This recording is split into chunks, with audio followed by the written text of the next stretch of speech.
Aphrodite is an ancient Greek goddess associated with love, beauty, pleasure, passion and procreation.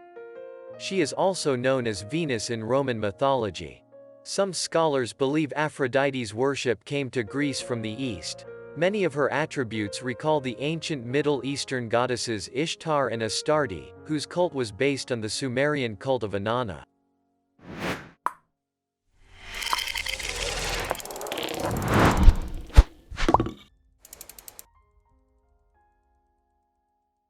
Aphrodite's name is usually linked to the ancient Greek word for sea foam, aphros, which fits nicely with the story of her birth. Homer and Hesiod tell two different stories about the origin of Aphrodite. According to the former, Aphrodite was the daughter of Zeus and the Titaness Diona, thus making her a second-generation goddess, much like most Olympians. However, Hesiod retells the much more famous myth. According to him, Aphrodite was born when Uranus's genitals fell into the sea after he was castrated by his son Cronus. The goddess of love emerged from the waters on a scallop shell, fully grown, nude, and more beautiful than anything anyone had ever seen before or since. If Apollo represented the ideal of the perfect male body to the Greeks, Aphrodite was certainly his most appropriate female counterpart.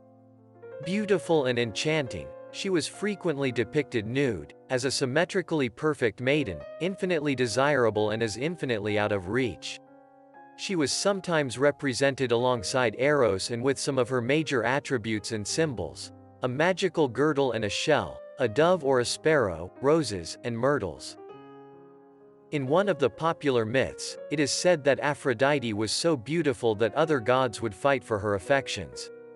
This allegedly led Zeus to decide that the goddess would be wed to the ugly Hephaestus. But marriage didn't stop Aphrodite from taking many lovers. According to the myth of Aphrodite and Ares, the god of war fell madly in love when he met the goddess of beauty. Unlike what he did with his other lovers, he decided to win her over. He bought her gifts and complimented her constantly to gain her love. The two spent a lot of time together until Aphrodite fully reciprocated. The couple had many children, but by far the most famous one was Eros, or Cupid in Roman mythology. Hephaestus, her husband, spent every night in his workshop. The two lovers took advantage of this situation to love each other until dawn. One day while Aphrodite and Ares were together, they were caught in an invisible but strong net forged by Hephaestus, and exposed to the ridicule and laughter of the other gods at Mount Olympus. One of the goddess' most famous flings was with the beautiful Adonis. Aphrodite kept the youth safely in a chest guarded by Persephone, but the latter fell in love with him too and wouldn't give him back to the goddess of love. Zeus was obliged to intervene, and he ruled that Adonis should spend 4 months of the year with each lady and 4th month's rest on his own. Tragically killed in a hunting accident, the impossibly handsome youth was transformed into a flower without scent. In mythology, Aphrodite is cited as partly responsible for the Trojan War. At the wedding of Peleus and Thetis, Eris, goddess of strife, offered a golden apple for the most beautiful goddess.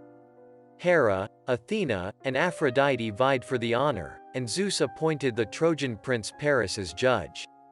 To influence his decision, Athena promised him strength and invincibility, Hera offered the regions of Asia and Europe, and Aphrodite offered the most beautiful woman in the world.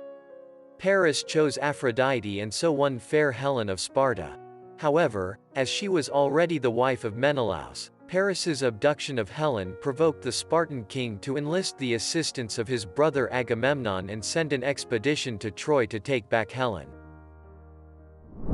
The goddess is often identified with one or more of the following: a mirror, an apple, a myrtle wreath, a sacred bird or dove, a scepter, and a flower. On occasion, she is also depicted riding a swan or goose. The story of Aphrodite continued to interest artists, especially during the Renaissance, and she was perhaps most famously captured in Sandro Botticelli's 1486 CE painting The Birth of Venus, now in the Uffizi Gallery of Florence. As always, if you like this video and mythology like me, please hit the thumbs up. subscribe to our channel, and click on that bell. It really does help to support our channel. Don't miss the other adventures of the Olympians, and of course every kind of mythology.